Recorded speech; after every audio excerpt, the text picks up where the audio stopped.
Bonjour à tous, donc Antoine Cabrol, je suis médecin généraliste installé à Toulouse et chef de clinique au département universitaire de Toulouse.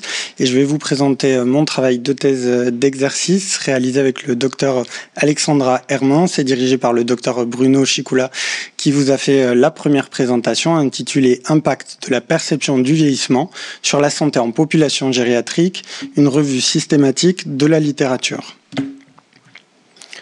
Donc le contexte, c'est bien qu'il y a une démographie vieillissante en France et dans le monde, et se pose donc un enjeu sanitaire, médico-économique, sociétal du vieillissement réussi. Donc le modèle de Roe Kahn, le premier modèle de vieillissement réussi, mettait l'accent sur les aspects physiologiques du vieillissement. Donc il existe de nouvelles approches qui suivent le modèle biopsychosocial et qui approchent le vieillissement perçu à travers l'approche physiologique, sociale et puis psychologique. Donc c'est cette approche dont nous allons parler tout particulièrement aujourd'hui. Alors si on se met à la place du vécu de l'individu vieillissant, il est marqué par des bouleversements psychosociaux. D'abord dans les interactions individuelles, l'individu vieillissant, il va avoir des modifications dans sa sphère professionnelle avec l'arrivée en retraite, au niveau familial aussi. Dans l'environnemental, on va avoir des difficultés d'accès par exemple aux soins, d'accès au transport. Au niveau des expériences de vie, il y aura des expériences qui sont vécues comme positives, par exemple l'arrivée de petits-enfants, mais aussi parfois des expériences traumatisantes avec le décès de proches dans l'entourage qui peuvent déclencher une véritable rupture identitaire. Et enfin, d'un point de vue sociétal, il existe une vision négative souvent du vieillissement, avec un vieillissement qui est perçu comme un fardeau, une sénilité, et des stéréotypes négatifs et des discriminations qui sont appelés agismes et qui sont actuellement très fréquentes dans nos sociétés. Donc, derrière tout ça, on peut se demander comment l'individu vieillissant il perçoit ce processus-là. Et on parle en fait de vieillissement perçu. Il s'agit d'un état psychologique qui caractérise l'expérience de l'individu à propos de son propre processus de vieillissement. Alors, vous allez me demander comment on le mesure, ce vieillissement perçu. Alors d'abord, il y a une première méthode qui est très décrite dans la littérature, qui s'appelle l'âge perçu. On va demander à l'individu est-ce qu'il se sent plus jeune que son âge, plus vieux que son âge ou de son âge. Et ensuite, il y a des questionnaires un petit peu plus complets qui vont mesurer l'auto-évaluation du vieillissement et permettre de voir s'il y a des aspects positifs ou négatifs de cette auto-évaluation. Ces questionnaires, ils ont des propriétés psychométriques qui sont évaluées et validées. Il y en a un qui est particulièrement utilisé, qui est l'ATOA, Attitude Toward on Aging, et qui va demander, par exemple, en vieillissant, on se sent moins utile. Un autre questionnaire va dire, je perçois le vieillissement comme une période principalement associée à la perte. C'est ce genre de questions qu'on va retrouver dans les questionnaires. Donc l'hypothèse que nous formulions, c'est que peut-être que le vieillissement perçu pourrait être un indicateur de la trajectoire de santé des personnes âgées et qu'il pourrait y avoir un lien entre un vieillissement perçu positif et un meilleur état de santé et inversement. Et donc l'objectif de ce travail, il était d'analyser l'association entre le vieillissement perçu chez les personnes âgées et leur état de santé dans la littérature. Donc, nous avons mené une revue systématique de la littérature, aidée par les guides Prisma et Amstar 2. On était 2 chercheurs. Nous avons inclus des sujets de plus de 60 ans, avec des méthodologies observationnelles, quantitatives ou bien interventionnelles. L'objectif des études, il devait être d'étudier l'association entre le vieillissement perçu et la santé, à travers des critères de jugement uniquement cliniques. Les équations de recherche, elles ont été mises sur 8 bases, et nous avons évalué la transparence et qualité des articles à travers la grille Strobe-M pour les études observationnelles, Consort pour l'interventionnel. Donc, je vous présente ici le diagramme de flux. Nous avons identifié 4443 sources. Finalement, nous en avons évalué 58 pour éligibilité et nous avons sélectionné 33 études dans ce travail. Au niveau des critères de jugement qui ressortaient le plus avec des niveaux de preuve les plus importants, on retrouvait la mortalité avec 7 études, les capacités fonctionnelles et physiques avec 10 études et les fonctions cognitives avec 9 études. Donc, si on regarde la médiane d'année de publication, elle était de 2018 sur ces 33 articles, donc des études récentes, avec un effectif moyen important, 2500 individus en moyenne, majoritairement des études longitudinales, 27% de transversales. au niveau de l'évaluation de la qualité, à travers la grille Strobe-M qui reprend les critères de Strobe, mais qui peut faire une évaluation entre excellent, bon, moyen et faible, une majorité des études avaient une bonne qualité ou une qualité moyenne.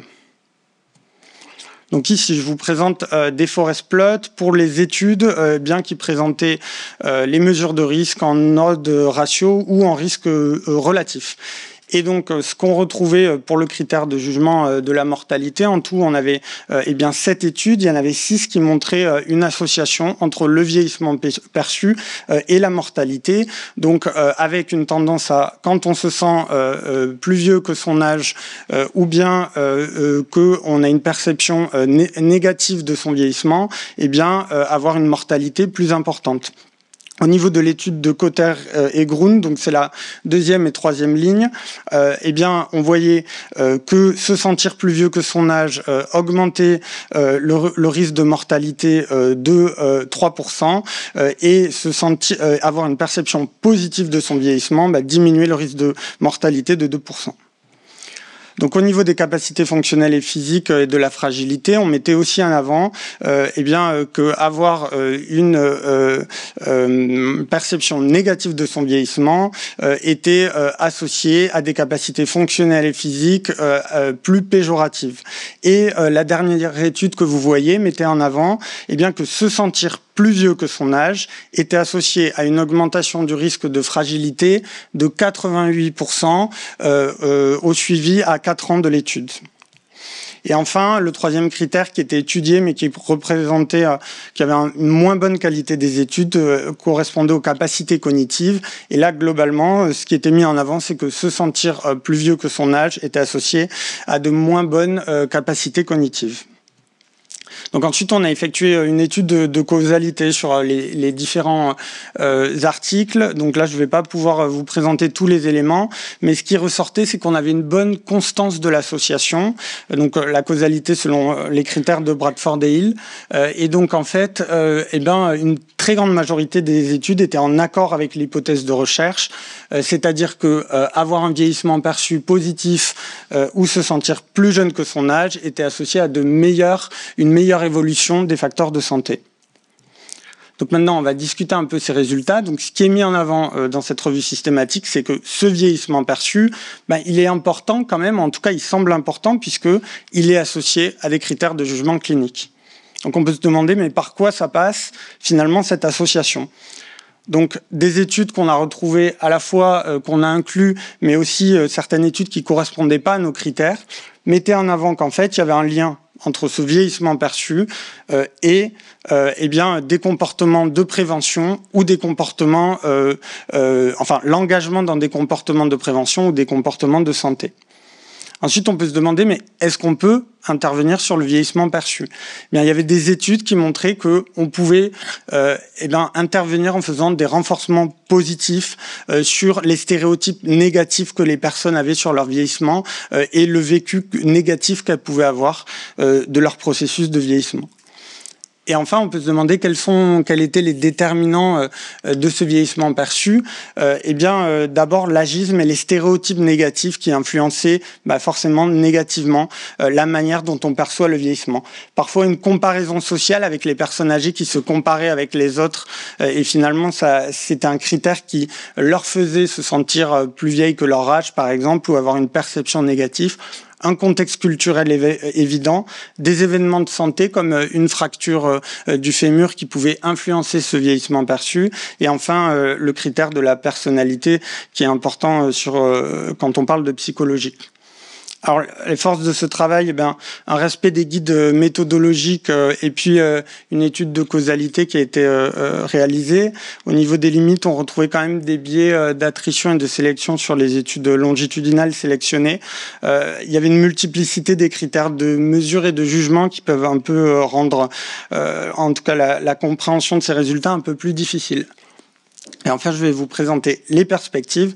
Donc, d'un point de vue sociétal, ce qui semble évident, c'est qu'il est fondamental de lutter contre l'agisme et les stéréotypes négatifs du vieillissement, à la fois chez les personnes âgées, mais aussi chez nous, les soignants, pour qu'on ne reproduise pas ces stéréotypes-là.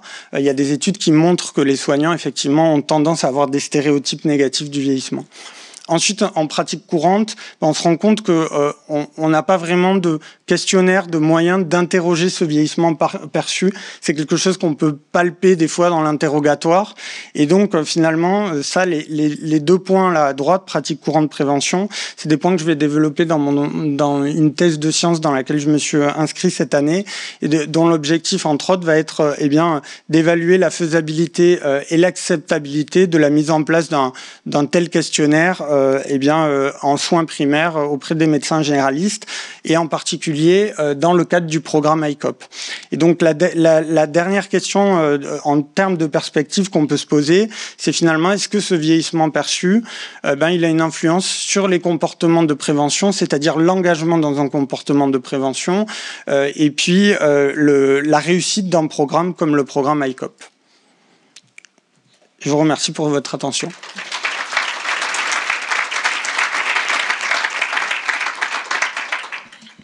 Merci beaucoup pour votre présentation.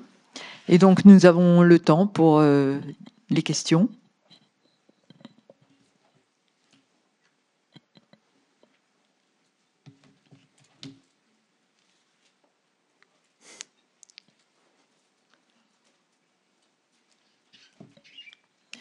J'avais peut-être une question et une remarque. Que je me faisais, c'est ceux qui se perçoivent plus âgés qu'ils ne sont. Oui. C'est peut-être parce qu'ils sont en mauvaise santé. Ouais. Alors, c'est la cause et l'effet.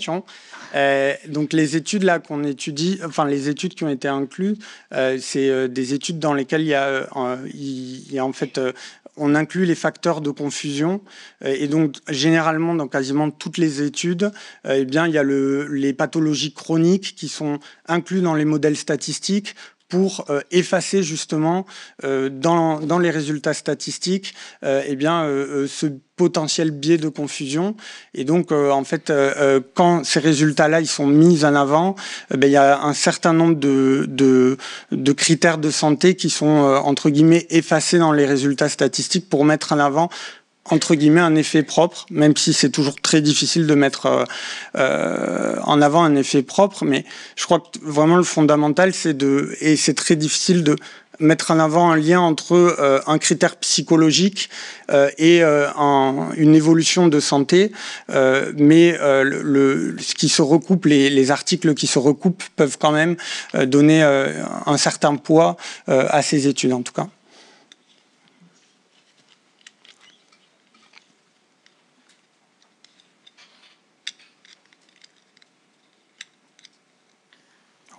J'ai peut-être une question aussi. Qu'est-ce que vous entendez par stéréotypes négatifs, notamment de la part des soignants envers la population âgée ? Ça va être les mêmes stéréotypes que la population générale.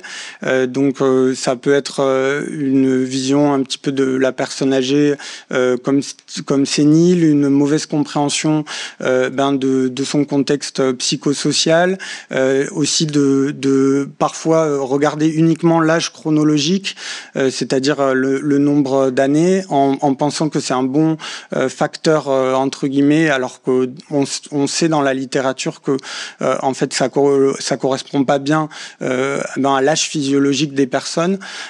Donc, c'est vraiment une approche de la personne âgée qui parfois inclut une certaine forme de discrimination ou en tout cas mauvaise compréhension des enjeux du vieillissement.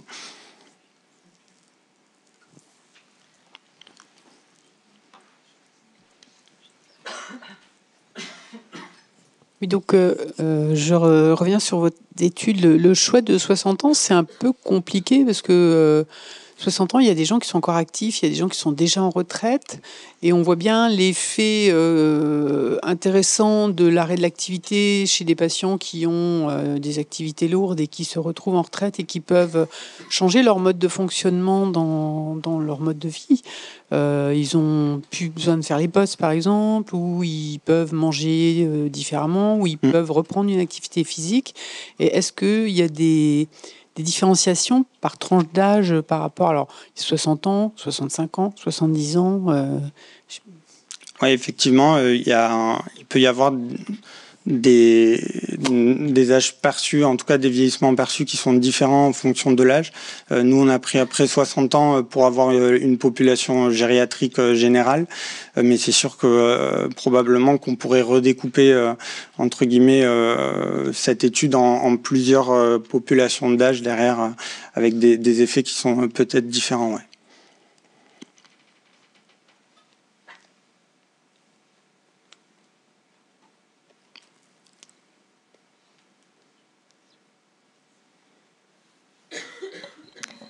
S'il n'y a plus de questions, nous vous remercions pour votre présentation.